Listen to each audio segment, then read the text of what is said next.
पहले भी इन्होंने पता क्या काम किया, पहले भी डिटेन करके लेके गए तो थाने लेके गए तो वहाँ इन्होंने घर पर चाय पिलाई। हमें क्या पता, हमें क्या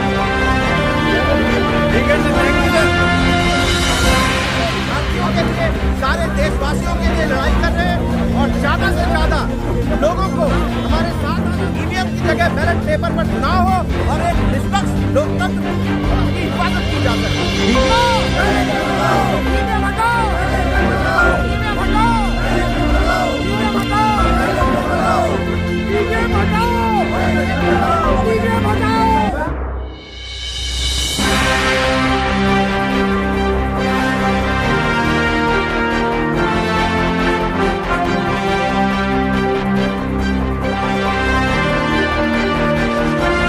पानी की तरह फील्ड पे अरे संविधान बचाने के लिए हम मरने को तैयार हैं। संविधान रहेगा तो हम जिंदा रहेंगे, बस नो क्वेश्चन। अरे ये और क्वेश्चन नहीं। ईवीएम कितने लोग हटाएंगे? 20 लोग। सारे लोग हटाएंगे, पूरी भारत की जनता। संविधान पढ़ा आपने? लेके किसके आओगे? संविधान ईवीएम हटाने के लिए जा रहे थे, आपको तो रोक दिया पहले ही।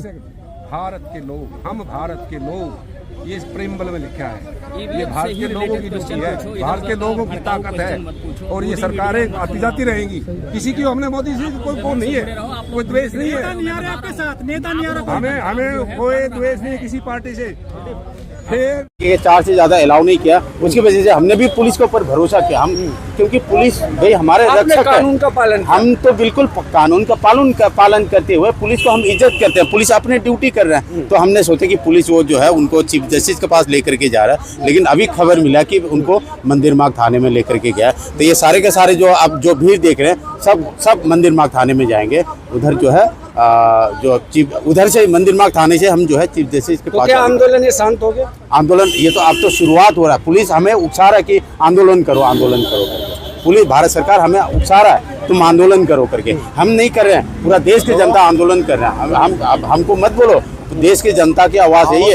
सिर्फ ABCD हम 3-4 लोगों के आंदोलन नहीं है, देश के आंदोलन नहीं है, पूरा देश की आवाज़ है ये। देश चाहते हैं कि ईवीएम खत्म होकर के बैलेट पेपर से, नहीं तो ये वकील जितने पढ़े लिखे वकील, the officer of the court जिसको बोलता है, ये पढ़े लिखे लोग हैं। देश की जो संस्थानों का साख रखने के लिए ये सामने आए हैं। हम तो कम पढ़े लिखे समझिए, देश की जनता जो है वो कम पढ़े लिखे समझिए, लेकिन जो सुप्रीम कोर्ट के वकील सामने आया सुप्रीम कोर्ट को बचाने के लिए, ये बहुत this is the very serious matter. So और लोगों से भी बात कर रहे हैं। Thank you very much. ये जो ईवीएम मशीनें आई थी उसके अंदर जो है पारदर्शी शीशा था, उसमें साफ दिखाई देता था। लेकिन कुछ मशीनें ऐसी हुई जिसके अंदर ब्लैक कलर का शीशा लगा दिया गया। अगर हम जिस पर बटन दबाएंगे तो निशान हमारा ही दिखाई देगा, लेकिन वो जाता कहीं और था। और उसी मशीन को हैक करके हमने दिखाया।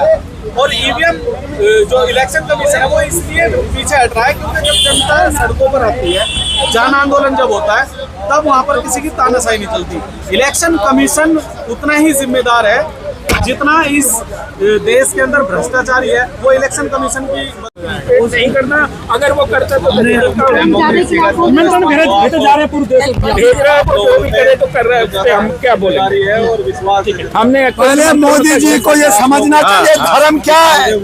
धर्म जो है राम राज ला दिए ना, धर्म नहीं कहते। मोदी जी का राम राज ला के साथ साथ जनता का विकास, और आप खुश रहते हो और दूसरे को खुश करना, ये धर्म होता है। उनको धर्म का मर्म जानना चाहिए। और अगर धर्म की बात कर रहे हैं, अगर वो कह रहे हैं कि मोदी है तो मुमकिन है। अयोध्या में वो जजमान बस भेजे जा रहे हैं अयोध्या के लिए। अरे सबको मूर्ख बना दो, लेकिन जो इंटेलेक्चुअल लोग हैं, पढ़े लिखे लोग हैं, वो मूर्ख नहीं होंगे। आज उन्होंने बैंक अयोध्या में बैंक खोल दिया, वहाँ पे पैसा चढ़ाओ, वहाँ पे प्रसाद चढ़ाओ, वहाँ पे आने से रोजगार बढ़ेगा, आपको रोजगार मिल जाएगा। 2 करोड़ रोजगार मिल गया ना, तभी तो कहा पकौड़ा बेचो, तभी तो आप मोबाइल लेकर के आप जो है घर जगह घूम रहे हैं। आज हमारा दीपावली मनेगी 25 तारीख को देश में। कितना दिवाली मनाओगे? 1 2 3 4 5 क्या मनाओगे? आप जो है फिर जो है जो दशहरा होता है रावण को जलाने वाला, हम उसको जो है मोदी जी को रावण समझे। 5 लाख मंदिर सजाए जा रहे हैं देश में, 5 लाख मंदिर। अरे भैया 5 लाख सजा लो, 10 लाख सजा लो, आस्था का नाम पे आम लोगों को मूर्ख बना दो। इब्राहिम लिंकन ने कहा कि सबसे बड़ा दार्शनिक था ना बुश का, उन्होंने कहा कि सबसे बड़ा व्यवसाय और धंधा धर्म है। धर्म के नाम पे लोगों को बेवकूफ बना करके देश का बेड़ा गर्क कर दिया। हमारा जो है 111वां स्थान पे गरीबी पे ला दिया। हमारा 205 लाख करोड़ हमारे ऊपर लोन कर दिया। मैं ये पूछना चाहता हूँ सरदार जी को, इन्होंने कभी बैंक से लोन लिया? ये कहेंगे नहीं लिया। क्यों? क्योंकि हम लोन नहीं चुका सकते। लेकिन इन पे 1,40,000 का लोन है, इनको चुकाना पड़ेगा। उसके लिए महंगाई बढ़ेगी, उसके लिए जो टैक्स देना पड़ेगा, उसको गरीब और भिखमंगे को टैक्स मजबूत हाथों में है ना कि हम आज जो है लोन हो गए, हम ऋणी हो गए। 1,40,000 का लोन हर एक जनता को चुकाना पड़ेगा। और ये ऐश और मौज मस्ती कर। मोदी की गारंटी बोलिए। मोदी की गारंटी यही है जो बहुत बड़ी गारंटी है। तो मैं ये पूछना चाहता हूँ, जिन्होंने अपना घर में गारंटी पूरा नहीं किया, जिन्होंने अपनी पत्नी के साथ 7 फेरे लिए, 5 वचन दिया था, उस वचन को पूरा क्यों नहीं किया? आज जो है वो जजमान बन रहे हैं, पुरोहित क्यों नहीं बन रहा? ये जो 6 शंकराचार्य ने कहा कि मोदी जो है पूजा में नहीं बैठेगा, क्यों? क्योंकि पत्नी नहीं है। आप जो है ओबीसी, पहली बार कोई शूद्र मंदिर का उद्घाटन कर रहा है।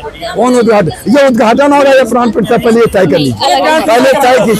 अरे भैया तो 21 जनवरी 2024 तक क्या हमारे राम जी जिंदा नहीं है? क्या हम में तुम में खड़क हम में राम नहीं है? क्या यह लाखों जो मंदिर हिंदुस्तान में है वहाँ पूजा रोज नहीं हो रही? होगी मंदिर में प्राण प्रतिष्ठा होते हैं, जो भी नया मंदिर प्राण प्रतिष्ठा, प्राण फूकेंगे। जब वो प्राण, अगर एक पंडा जो है एक मूर्ति में प्राण फूकेगा तो फिर मैं उस मूर्ति को क्यों, मैं पंडा को ही भगवान क्यों ना मानूं? क्योंकि मेरे माँ बाप जो पैदा किया है, हम घर से निकलते हैं, हम उनका आशीर्वाद लेते हैं, हम उनको भगवान मानते हैं। तो जो हमें पैदा किया हम उनको भगवान मानते हैं। जब मंदिर जो एक मूर्ति को उसमें प्राण डालेगा तो मैं पंडा को भगवान मानूंगा। तब फिर मैं मोदी जी का आरती उतारूंगा, मोदी जी को भगवान मान लेता हूँ। मोदी है तो में मोदी बड़े नाम छोटे से कर दिए गए। आप क्या बात करते हैं? आप तार्किक बात कीजिए।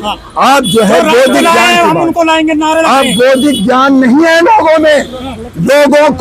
लोगों जो ज्ञान से दूर रखा गया है, धर्म की चाशनी में डुबो करके देश को बर्बाद कर दिया है। तब मैंने कहा 111वें स्थान पे गरीबी में हम मलमूत्र और हम लोग जो है गोबर खा रहे हैं, वो 56 भोग खा रहे हैं। और यही हमारा देश का स्थिति है कि हम 205 लाख करोड़ के लीन में आ गए हैं और 32 लाख करोड़ जो है अपने साथियों को माफ करते हैं। क्या हमारा आज हम एक जगह चलते हैं तो हमारे इदारे 144 लाख कर दिया जाता है। हमारे सीनियर वकील को झूठ बोल करके पुलिस जो है कहती है मैं सुप्रीम कोर्ट ले जा रहा हूँ और थाने में ले जा। शुक्रिया बातचीत के लिए। ईवीएम हटेगी और पहले से चुनाव होगी। कमीशन को करना पड़ेगा। ये जनता की आवाज है और देखिएगा 24